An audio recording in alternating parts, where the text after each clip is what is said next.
नमस्कार, स्वागत है आपका। देख रहे हैं आप सी न्यूज भारत। आपके साथ मैं हूं श्वेता तिवारी। डोंबिवली पश्चिम में प्रभाग क्रमांक 23 में भाजपा ने ऐतिहासिक सफलता हासिल की। तीनों प्रमुख उम्मीदवार दीपेश पुंडलिक महात्रे, हर्षदा उदयनाथ भोईर और जयेश पुंडलिक महात्रे निर्विरोध विजय घोषित किए गए। इस सफलता ने स्थानीय भाजपा कार्यकर्ताओं और समर्थकों में उत्साह की लहर दौड़ा दी। इस प्रभाग में शिवसेना, उद्धव बाला साहेब ठाकरे गुट, एनसीपी, कांग्रेस और सभी अपक्ष उम्मीदवारों द्वारा नामांकन पत्र वापस लेने के कारण भाजपा के तीनों उम्मीदवार निर्विरोध विजयी हुए। विजय की खुशी में प्रभाग 23 में बड़े पैमाने पर जश्न मनाया गया। विजय उम्मीदवारों ने भव्य विजय रैली निकाली, जिसमें नागरिकों ने उनका गर्मजोशी से स्वागत किया।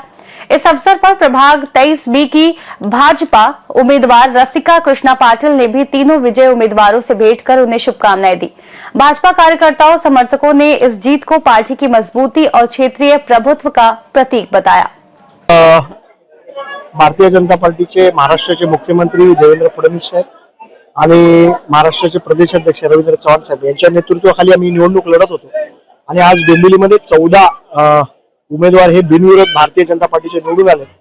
हे मी या दोघांच्या जे कुशल नेतृत्व आहे त्याचं यश मानतो आणि माझ्या प्रभागात देखील आम्ही 3 लोक बिनविरोध निवडून आले। आमची एक ताई जी निवडणूक लढते ती देखील मोठ्या मताधिक्याने निवडून येईल अशी अपेक्षा आम्हाला आहे आणि मतदार राजावरती आम्हाला भरोसा आहे आणि आम्ही केलेलं जे काम आहे गेल्या अनेक वर्षापासून त्याचं यश भारतीय जनता पार्टीला नक्कीच मिळेल अशी अपेक्षा आम्हाला आहे। युतीची ही किमया आहे। लोकांचा जो विश्वास भारतीय जनता पार्टीवर गेल्या 10 वर्षापासून या भागामध्ये आहे आणि भारतीय जनता पार्टीचा बालेकिल्ला समजला जातो डोंबिवली शहर, तर ते बालेकिल्ल्याचं आज स्वरूप आपल्याला एकंदरीत दिसलेलं आहे आणि मला असं वाटतं की 16 तारखेला देखील आमचे 100% उमेदवार भारतीय जनता पार्टीचे निवडून येतील। नाही, मला अशी कोणती अपेक्षा नाही।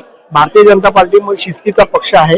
पक्ष जो निर्णय घेईल तो आमच्यासाठी सर्वोपरी आहे आणि महत्वाचं म्हणजे आमचे सगळे उमेदवार निवडून येणं हे खूप महत्वाचं। नक्कीच नारी शक्तीचा विजय आहे। नक्कीच नारी शक्तीचा विजय आहे आणि सर्व महिलांनी आपल्या विकासाला प्राधान्य दिलेलं आहे। फक्त विकास आणि विकास यालाच प्राधान्य आहे का नाही। नारी शक्तीचा विजय झाला तर नक्कीच महापौर 100%। डोंबिवली से सी न्यूज संवाददाता दीपक मौर्य की रिपोर्ट।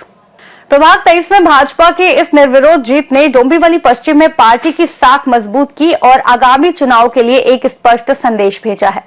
फिलहाल इस रिपोर्ट में इतना ही। देश और दुनिया की तमाम बड़ी खबरों के लिए देखते रहिए सी न्यूज भारत।